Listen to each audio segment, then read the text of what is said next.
இயேசு கிறிஸ்துவின் இனிய நாமத்தில் அன்பின் காலை வாழ்த்துக்கள். மத்தேயு சுவிசேஷம் 11ஆம் அதிகாரத்தில் 28 நான் வாசிக்கிறேன். வருத்தப்பட்டு பாரம் சுமக்கிறவர்களே, நீங்கள் எல்லாரும் என்னிடத்தில் வாருங்கள், நான் உங்களுக்கு இளைப்பாறுதல் தருவேன்.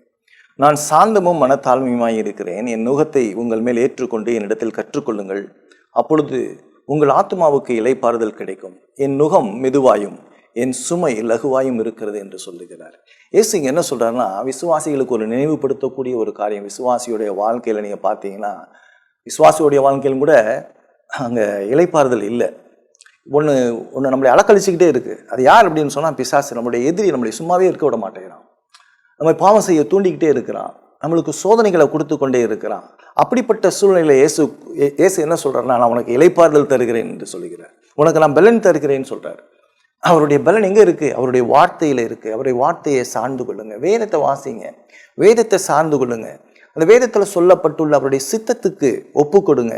அவர் செய்து முடித்த கிரியையை சார்ந்து கொள்ளுங்கள். கிறிஸ்து செய்து முடித்த கிரியை நீங்கள் சார்ந்து கொள்ளணும்.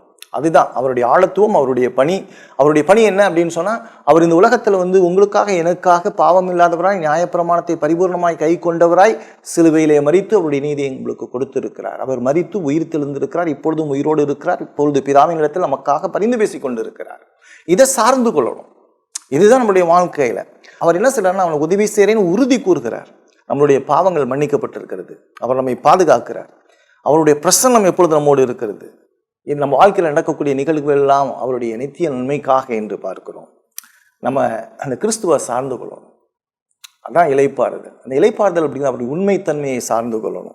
ஏன்னா அவர் உண்மை உள்ளவர். அவருடைய அன்பை சார்ந்து கொள்ளணும்.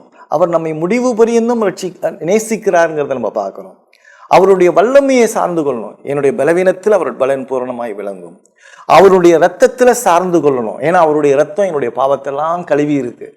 அவருடைய இரத்தத்தில் குறைவில்லை. அவருடைய இரத்தம் பரிசுத்த இரத்தம். அவருடைய நீதி உள்ள இரத்தம் என்னை கழுவி இருக்கு. என்னுடைய எல்லா பாவத்தையும் கழுவி இருக்கு.